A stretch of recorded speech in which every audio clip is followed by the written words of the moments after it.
I'll never forget the first time I saw my reflection after surgery.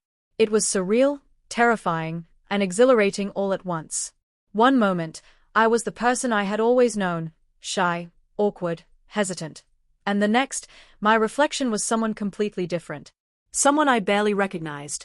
My face had softened, my body had changed in ways I had only dreamed of, and my very essence felt transformed. I remember sitting on the hospital bed, wrapped in a soft, pale gown, still groggy from the anesthesia. The room was quiet, except for the gentle beep of the monitors and the hushed footsteps of nurses outside. My hands trembled as I reached up to touch my face. The skin was tender, my features delicate, more refined than I had ever imagined. My chest had changed, curves forming softly where once there was none. I felt the weight of my new reality pressing in, and my heart raced. Is this really me? I whispered to myself, almost afraid to speak. I had chosen this surgery after years of feeling trapped in a body that didn't reflect who I truly was.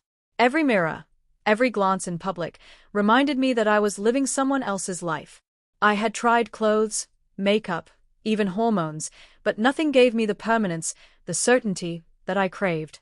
Surgery was terrifying, yes, but it was also the only path toward alignment with my true self. When the surgeon finally wheeled me to the recovery room, I caught a glimpse of my body under the hospital lights. Everything was swollen, bruised, tender, but undeniably mine. My heart fluttered with a mixture of disbelief and awe. This is real. I'm really here. This is really me. The first few days after surgery were a blur of pain, medication, and self-reflection. Every movement reminded me of what I had done. Every mirror was a confrontation.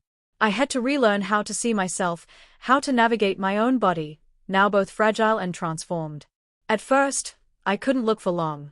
The reflection staring back was beautiful, yes, but also foreign. I caught myself whispering to my reflection, "Is this really me?" My friends and family were supportive, but their reactions were tentative, careful. "You look amazing," one friend said, eyes wide, unsure if they should smile or cry. My mother, ever stoic, simply nodded, touching my hand lightly. "I'm proud of you," she whispered. Even their careful words carried weight I hadn't expected, validation. Yes, but also the knowledge that this transformation would change how the world saw me forever. Walking for the first time outside post-surgery was terrifying. My body still felt strange, every step reminding me of the delicate changes. Yet, beneath the fear was a thrill I hadn't anticipated. People looked at me differently, not just noticing my new body, but noticing me, the person I had been yearning to become. Each glance, each whisper, each subtle smile felt like affirmation. I was both terrified of exposure and intoxicated by it. I remember one moment vividly. A stranger on the street smiled and said, "You look incredible." My chest tightened, not from vanity, but from the realization that I could now be seen fully as myself. I had spent so long hiding, blending in, avoiding attention. Now, even in these small interactions, I felt a new power, authenticity. Alone in my apartment, I began to explore my new body in private. The mirror became my confidant, my friend, my teacher. I ran my hands over my softened curves, tracing the gentle swell of my chest, the subtle shift of my hips. I experimented with clothes that had once felt impossible, dresses that hugged my body, lingerie that accentuated my shape, shoes that clicked and elevated me. Each outfit was a discovery, a conversation with myself. "Who am I now?" I whispered. "Who do I want to be?" Makeup became an art form.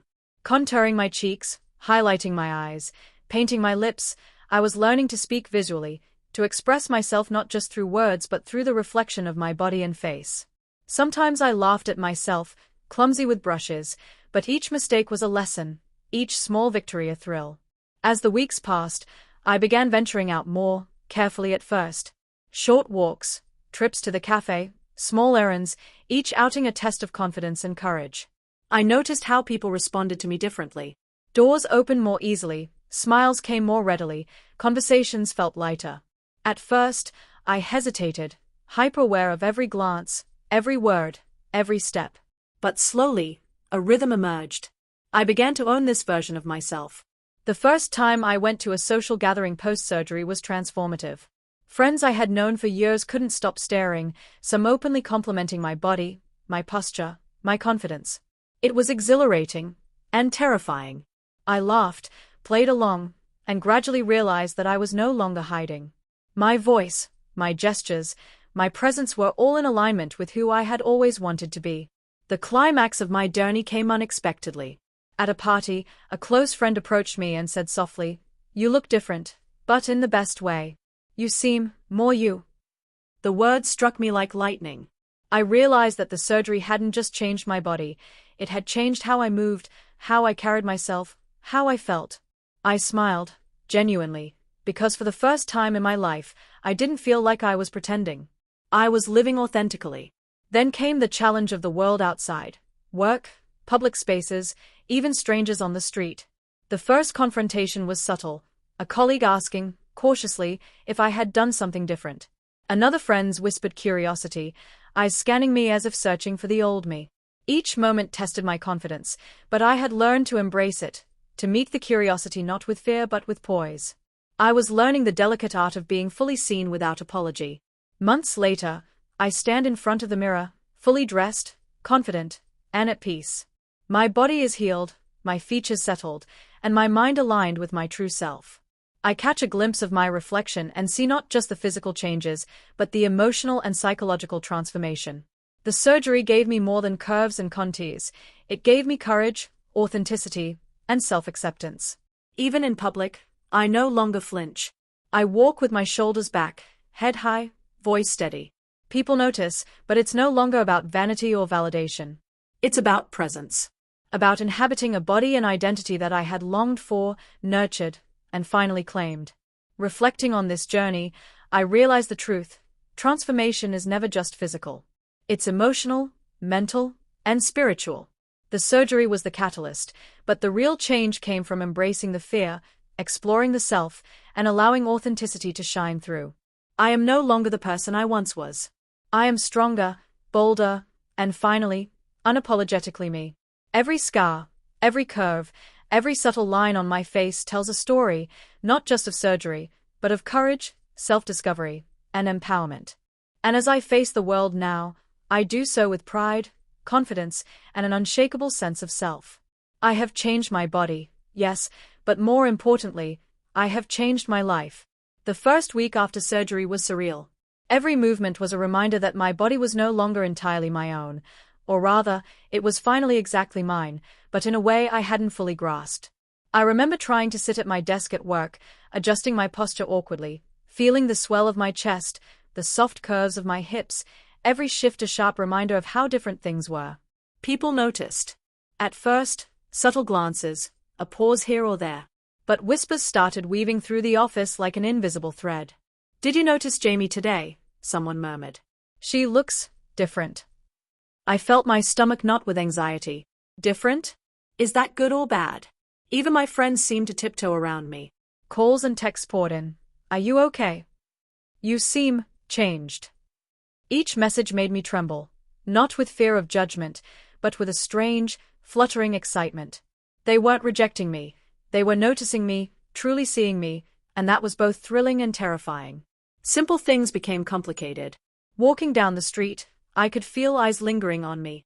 Men smiled. Women whispered to each other. At first, I ducked my head, trying to vanish, but I couldn't. Every reflection in a shop window, every mirror in a cafe, demanded acknowledgement. Slowly, I realized I couldn't hide, even if I wanted to.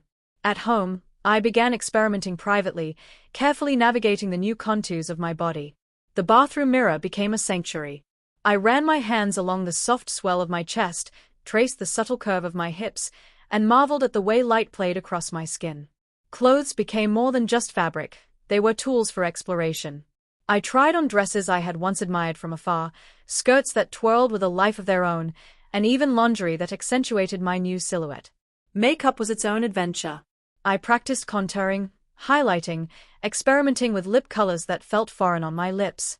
Each swipe of the brush brought new insight about my face, my identity, my presence in the world. I watched countless tutorials, mimicked movements, and slowly began to hear my own voice differently, softer, more melodic, attuned to the person I was becoming. There were awkward moments, of course. My first attempt at heels nearly ended with a tumble. I laughed nervously, caught myself in the mirror, and whispered, "You'll get used to this." You have to. Each misstep became a lesson, every small victory a thrill. I was learning to inhabit this new body not just physically, but emotionally, mentally, and even socially.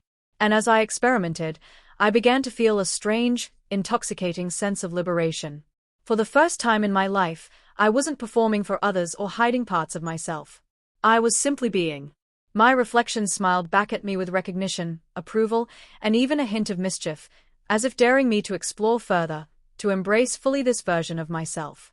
Even when alone, I caught myself practicing expressions, movements, and gestures. The tilt of my head, the sway of my hips, the way I crossed my legs, everything became deliberate, conscious, and thrilling. It was as if I were learning a new language, one my body spoke fluently, but my mind was only beginning to understand. By the end of that week, I realized something profound. This was more than surgery. It was a rebirth. And while the world was adjusting to seeing me, I was adjusting to me.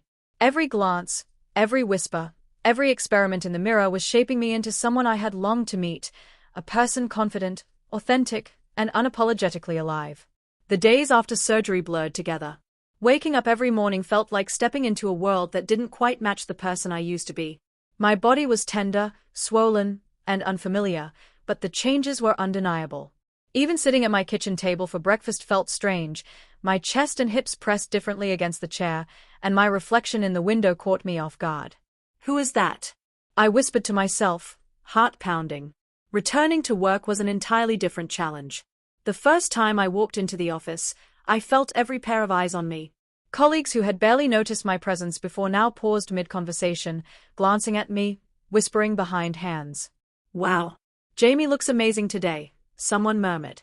My stomach twisted in equal parts fear and excitement.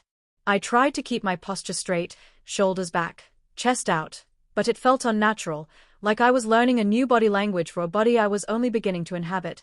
Even casual interactions became tense. Friends I had known for years sent texts that sounded supportive, but carried an underlying curiosity. "Are you feeling okay? You seem different."